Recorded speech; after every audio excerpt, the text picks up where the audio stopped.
Dust allergy, sinus, asthma, psoriasis 100% treatment శాస్త్ర పరిష్కారం కొరకు Neocare homeopathy MD doctor Bellamkonda Nageswararao గారిని సంప్రదించండి. నమస్తే, వెల్కమ్ టు సుమన్ టీవీ. నేను మీ సాయి. తెలంగాణలో రైతు రుణమాఫీకి సంబంధించి మొదటి విడతగా నిన్న విడుదల చేశారు. దీనికి సంబంధించి రాజకీయ సవాళ్ళు ప్రతి సవాళ్ళు కూడా కొనసాగుతున్నాయి. గతంలో హరీష్ రావు రుణమాఫీ చేస్తే రాజీనామా చేస్తానంటూ ఆయన చెప్పడం, ఇప్పుడు రాజీనామా చేయాలంటూ కాంగ్రెస్ కార్యకర్తలు కానీ మిగతా వారు సోషల్ మీడియాలో వాళ్ళు పోస్టులు పెట్టడం, దీనికి కౌంటర్గా వీరిద్దరి మధ్యలో రాజకీయ వివాదం కొనసాగుతుంది. దీనికి సంబంధించి మనం మాట్లాడదాం. మనతో పాటు Suman TV news chief editor Keshav గారు ఉన్నారు. సార్ నమస్తే. సో రుణమాఫీకి మొత్తానికి తెలంగాణ గవర్నమెంట్ పూనుకుంది. సరే, ఎట్ ఎ టైం మొత్తం కాకపోయినా కూడా ఎట్టకేలకు ఒక 6,000 కోట్లతో మొదటి విడతలో విడుదల చేశారు. సో దీంతో సక్సెస్ అయినట్టున రుణమాఫీలో కాంగ్రెస్ ప్రభుత్వం ఇచ్చిన మాట నిలబెట్టుకున్నట్టుగానే కన్సిడర్ చేయాల్సి ఉంటుంది. అంటే ఒకేసారి కాకపోయినా అంటానికి కూడా అవకాశం లేదు. నెల రోజుల్లో సమయం పెట్టారు.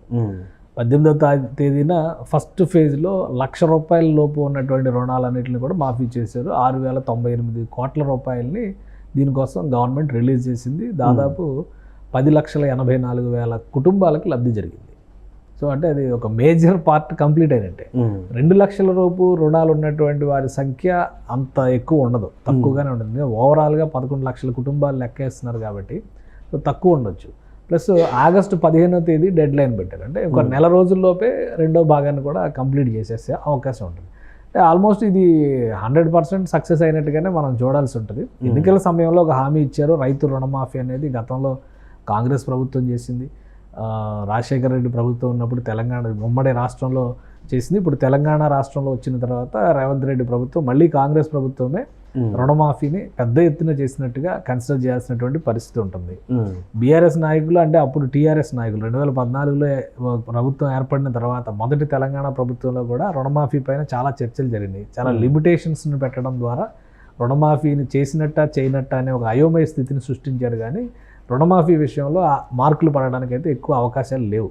సో ఇచ్చిన మాట ప్రకారం రేవంత్ రెడ్డి నిలబెట్టుకున్నారు. రాహుల్ గాంధీకి, సోనియా గాంధీకి కృతజ్ఞతలు చెప్పారు. బహుశా ఈ నెలాఖరులో వరంగల్లో రాహుల్ గాంధీని పిలిచి ఒక భారీ సభ పెట్టడం ద్వారా, రైతులకి కృతజ్ఞత సభ పెట్టడం ద్వారా రాహుల్ గాంధీకి కూడా అభినందనలు చెప్పాలనేటువంటి ఒక ఆలోచనని కాంగ్రెస్ ప్రభుత్వం చేస్తుంది. పార్లమెంట్ ఎన్నికలప్పుడు హరీష్ రావు చాలా సీరియస్గా చెప్పారు, ఇది అసలు ఇంపాసిబుల్ 2 లక్షల రుణమాఫీ అనేది, దానికి కట్టుబడి ఉంటా, నేను వాళ్ళు చేస్తే రాజీనామా చేస్తారని బల్లగుద్ది మరి చెప్పారు. ఇప్పుడు ఆ ప్రాసెస్ జరుగుతుంది. ఎట్లా చూడొచ్చు అంటారు దీన్ని? అంటే ఇప్పుడు ఆయన అలా చేశారు కాబట్టి వీళ్ళు కంప్లీట్గా ఆ హామీ నిలబెట్టుకున్నారని కూడా అనుకోవచ్చు మనం. అయితే హరీష్ రావు గారు గురించి మధు యాష్కి గారు కూడా ఒక ట్వీట్ చేశారు. ఆయన అప్పుడు అగ్గిపెట్టి దొరకలేదు. తెలంగాణ ఉద్యమం సమయంలో కేసీఆర్ ఆమరణ నిరాహార దీక్ష చేస్తుంటే ఆ దీక్ష భగ్నం చేసేటప్పుడు పెట్రోల్ పోసుకున్నారు కానీ అగ్గిపెట్టి దొరకలేదు. ఇప్పుడు సవాల్ విసిరాడు కానీ సంతకం పెట్టడానికి పెన్ను దొరకలేదు అని చెప్పని కామెంట్ చేశారు. కాబట్టి అది రాజకీయ సవాల్గానే చూడాలి. పైగా హరీష్ రావు గారు అనవసరంగా ఆయనకున్న క్రెడిబిలిటీని పోగొట్టుకుంటున్నాడు. ఎందుకంటే ఒక సీరియస్ లీడర్ అనేటువంటి ఇమేజ్ ఉంది. అలానే బీఆర్ఎస్ పార్టీలో ఇప్పుడు ఉన్నటువంటి నాయకత్వంలో కేసీఆర్ తర్వాత ఆయనకి ఒక ప్రత్యేకమైనటువంటి స్థానం కూడా ఉంది. ఇప్పుడు ఆయన మాట్లాడినటువంటి మాటలు, మళ్ళీ 4 మడత పెట్టి మళ్ళీ నిన్న చెప్పినటువంటి మాటలు, 2 లక్షల రుణమాఫీతో పాటు 6 హామీలను కూడా అమలు చేయాలంట. అవి చేస్తే అప్పుడు నేను సవాల్ అప్పుడు అలా అని విసిరాను అని చెప్తున్నాడు ఆయన. ఇంకొకటి బీఆర్ఎస్ వాళ్ళు కూడా ట్రోల్ చేస్తుందంటే, మేము ఎట్ ఎ టైం 20,000 వరకు కోట్లను ఖర్చు పెట్టాం, వీళ్ళు 6,000 కోట్లే ఖర్చు పెట్టారనేటువంటి ఒక వితండవాదం కూడా చేస్తున్నారు సోషల్ మీడియా. బీఆర్ఎస్ పార్టీకి ప్రజెంట్ ఎగ్జిస్టెన్స్ లేదు. ఇప్పుడు తెలంగాణ రాష్ట్రంలో బీఆర్ఎస్ పార్టీ అనేటువంటి ఒక పార్టీ ఉండేది అని చెప్పుకునే పరిస్థితి వస్తుంది. ఆ దిశగా అడుగులు పడుతున్నాయి. ఎందుకంటే 2000 సంవత్సరంలో పార్టీ పుట్టిన తర్వాత 2001 సంవత్సరం నుంచి ఈ పార్టీ నడిచినటువంటి విధానం చూస్తే ఎప్పుడు కూడా లోక్సభలో రిప్రజెంటేషన్ లేని పరిస్థితి టీఆర్ఎస్ పార్టీకి లేదు. తెలంగాణ ఉద్యమ పార్టీగా చివరికి తెలంగాణ సాధించిన రోజున కూడా టీఆర్ఎస్ పార్టీకి ఉన్నటువంటి సభ్యుల సంఖ్య 2. కానీ ఈరోజు లోక్సభలో 0. మొదటిసారిగా మెదక్తో సహా అన్ని నియోజకవర్గాల్లో బీఆర్ఎస్ నాయకత్వం ఓటమి పాలైంది. అది ఎందుకు ఓటమి పాలైంది అనేది ఫస్ట్ సమీక్షించుకోవాలి. రెండోది, తెలంగాణలో ఇప్పుడు ఒక బలమైనటువంటి వాదన ఏమి నడుస్తుందంటే, కాంగ్రెస్ బీఆర్ఎస్ కలిసాయా, బీఆర్ఎస్ బీజేపీ కలిసాయా అనేటువంటి చర్చ చాలా విస్తృతంగా జరుగుతుంది. ఇప్పుడు ఈ గత 20 రోజులుగా జరిగినటువంటి పరిణామాల్లో బీఆర్ఎస్ బీజేపీ మధ్య జరిగినటువంటి ఒక ఒప్పందం ఉంది. అందుకని అన్ని చోట్ల కూడా బీఆర్ఎస్ అభ్యర్థులు ఓడిపోయారు. బీజేపీ ఎప్పుడూ లేనిది 8 స్థానాల్లో లోక్సభ స్థానాల్లో గెలిచిందనేటువంటి మాట వినిపిస్తుంది.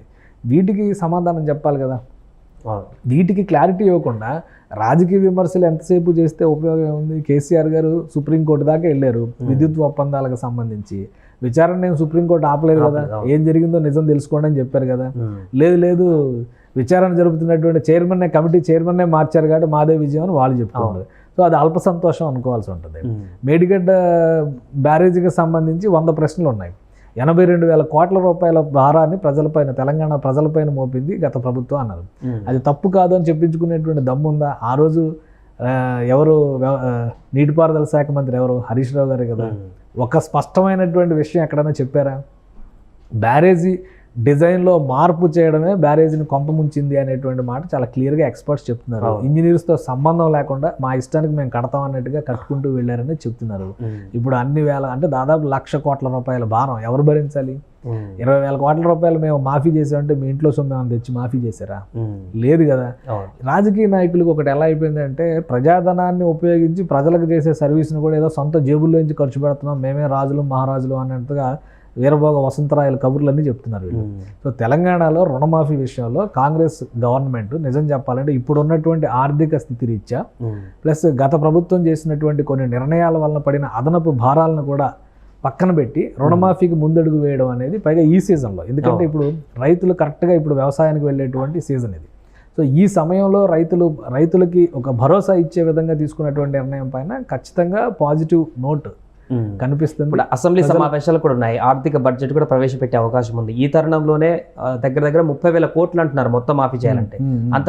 అంత అమౌంట్ దీనికి కేటాయిస్తే ఇప్పుడు బడ్జెట్లో కొంత ఇబ్బందులు ఏమైనా వచ్చేటువంటి అవకాశం లేదంటారా? అంటే ఒకటి, ఇప్పుడు సంక్షేమం అభివృద్ధి రెండింటిని బ్యాలెన్స్ చేసుకొని వెళ్ళేటప్పుడు కొన్ని నిర్ణయాలు ముఖ్యంగా రైతాంగానికి సంబంధించి వ్యవసాయానికి సంబంధించి ఎంత ఇచ్చినా తప్పు లేదనేటువంటి అభిప్రాయం ప్రజల్లో కూడా ఉంది.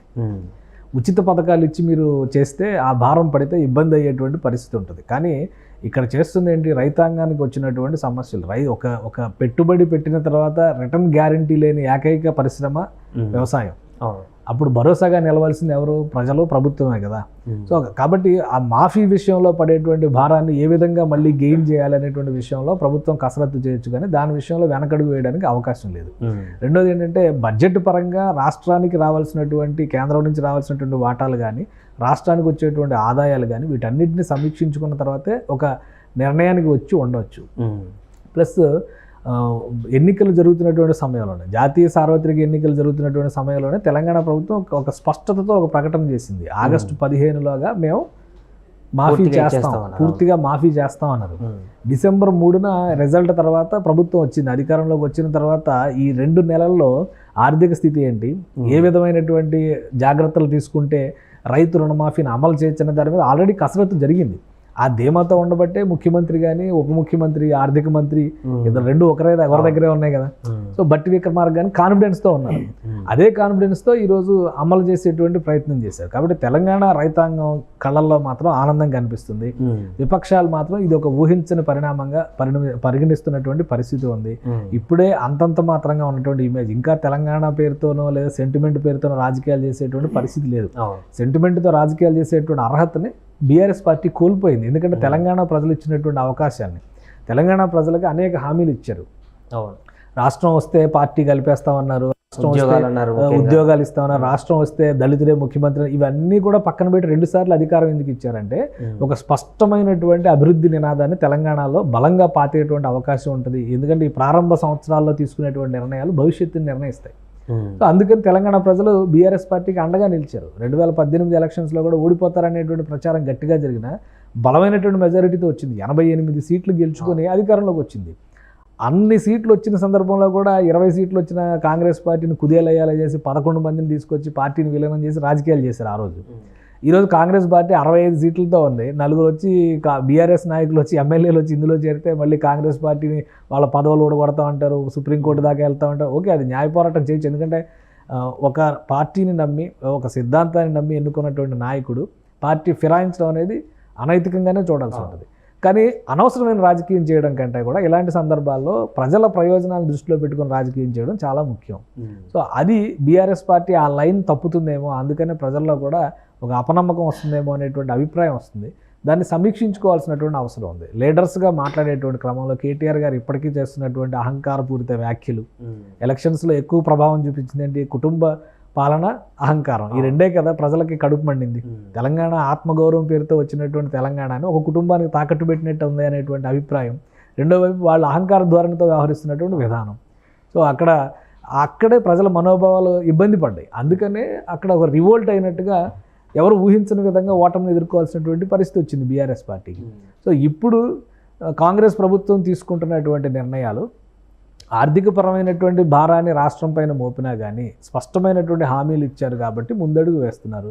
సో వాటికి తగ్గట్టుగా రెవెన్యూ జనరేషన్ ఎలా అనేటువంటి బాధ్యత కూడా ఇప్పుడు ప్రభుత్వం పైనే ఉంటుంది. ఖచ్చితంగా దాని 6 గ్యారంటీలు అన్నారు. ఇప్పుడు ఉచిత బస్సు అమలు చేస్తున్నారు, రైతు భరోసాకు సంబంధించి నిధులు రిలీజ్ చేస్తున్నారు, ఇవన్నీ రైతు బంధుకు సంబంధించినటువంటి నిధులు ఇస్తున్నారు. ఒక్కొక్క దశల వారీగా ఒక్కొక్కటి చేసుకుంటున్నారు. కానీ గతంలో జరిగిన విధ్వంసాన్ని పోర్చడం కూడా ఒక పెద్ద ప్రక్రియ కదా. ఇప్పుడు ఎక్కడ ఏ ప్రాజెక్టుకి ఎంత డబ్బులు ఉపయోగించారు, దేనికి ఉపయోగించారు, దానివల్ల సత్ఫలితాలు వస్తున్నాయా రావట్లేదు. కాళేశ్వరం బ్యారేజ్కి పెట్టిన విద్యుత్ ప్రాజెక్టుల వల్లనే తెలంగాణ ఖజానా మొత్తం ఖాళీ అవుతుందని చెప్తున్నారు.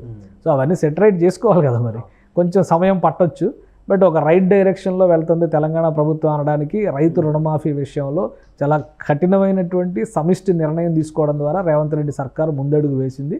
ఖచ్చితంగా అది ప్రజలకు మేలు చేసి, ముఖ్యంగా రైతాంగానికి సాంత్వనిచ్చేటువంటి నిర్ణయం కాబట్టి ప్రజలు సంబరాలు చేసుకునేటువంటి పరిస్థితి అయితే ఉంది తెలంగాణ. 50 రోజులు ఇక్కడ స్థానిక ఎన్నికలు జరగబోతున్నాయి తెలంగాణలో, స్థానిక సంస్థలే కానీ సర్పంచ్ ఎన్నికలు కానీ. ఈ నేపథ్యంలో ఇలాంటి నిర్ణయం అనేది రేవంత్ సర్కార్కి సిక్సర్ అనుకోవచ్చా? ఇది ఖచ్చితంగా కలిసి వచ్చేటువంటి అంశం. పైగా కాంగ్రెస్ అధికారంలో ఉన్నప్పుడు కొద్దిగా డెమోక్రాటిక్ ఫార్మాట్లో ఎలక్షన్స్ జరుగుతాయి కాబట్టి, మరి గతంలో మనం చూసాం 97% ఆంధ్రప్రదేశ్లో స్థానిక సంస్థలు అధికార పార్టీ గెలిచేస్తే ఏకపక్షంగా, తెలంగాణలోనేమో 84%, 86% వీళ్ళే గెలిచేశారు. సో ఇట్లాంటి రాజకీయాలు ఉండవు. బహుశా డెమోక్రాటిక్ సిస్టంలో జరుగుతాయి కాబట్టి ఒక జెన్యూన్ ఒపీనియన్ ప్రజల నుంచి రికార్డు కావడానికి అవకాశం ఉంటుంది. సో ప్రజల మనసుల్ని గెలుచుకునేటువంటి ప్రయత్నాలు అధికారంలో ఉన్నటువంటి పార్టీ చేయడం సహజం. ఆ క్రమంలో ఈ నిర్ణయం అనేది ఖచ్చితంగా గ్రామీణ ప్రాంతాల్లో ప్రభావం చూపిస్తుంది. నీళ్లు రాలేదు, లేదంటే వాతావరణ పరిస్థితులు బాగాలేదంటే దానికి రేవంత్ రెడ్డి బాధ్యత వహించలేరు కదా. కాకపోతే ఏంటంటే ఆ సమస్యను వీలైనంత తగ్గించేటువంటి ప్రయత్నం చేస్తారు. ఇప్పుడు ప్రాజెక్టులన్నీ నిండుతున్నటువంటి పరిస్థితి ఉంది. సో కొంతవరకు రైతాంగానికి అది ఉపశమనం ఇచ్చేటువంటి అంశం. గతంలో తీసుకున్నటువంటి నిర్ణయాలు, ఆర్థిక భారాల వల్ల, విద్యుత్ ఒప్పందాల వలన కూడా రాష్ట్రంలో విద్యుత్ శాఖలో కొన్ని ఇబ్బందులు ఎదురవుతున్నాయి అనేటువంటి చర్చను వాళ్ళు తీసుకొచ్చారు. సో వీటన్నిటిని సెటరైట్ చేస్తున్నారు కాబట్టి బహుశా ఇంకొక 2-3 నెలలు, ఎందుకంటే 6 నెలలు వెనక్కి జరపవచ్చు ఎలక్షన్స్ అంటున్నారు. 6 నెలలు కాకపోయినా కానీ ఒక 3-4 నెలల్లో ఎలక్షన్స్ స్థానిక ఎన్నికలు జరిగేటువంటి అవకాశం అయితే తెలంగాణలో ఉంది.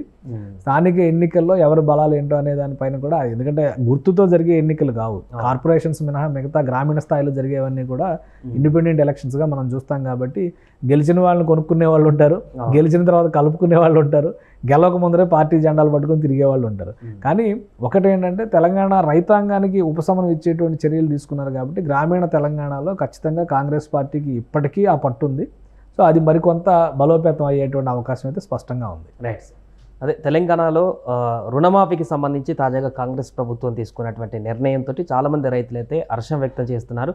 ఈ నిర్ణయం పట్ల అటు బీఆర్ఎస్ కాంగ్రెస్ పార్టీల మధ్య కూడా వాదోపవాదాలు కొనసాగుతున్నాయి. గతంలో హరీష్ రావు చేసినటువంటి రాజీనామా స్టేట్మెంట్ పైన ఏదేమైనా కూడా మరో 2 విడతల్లోనే పూర్తి స్థాయిలో రుణమాఫీ కూడా కంప్లీట్ చేసేటువంటి దిశగా ప్రభుత్వం అడుగులు వేస్తుంది. సుమన్ టీవీలో మీ పర్సనల్ అండ్ బిజినెస్ ప్రమోషన్స్ కోసం కింది నెంబర్కి కాంటాక్ట్ చేయండి.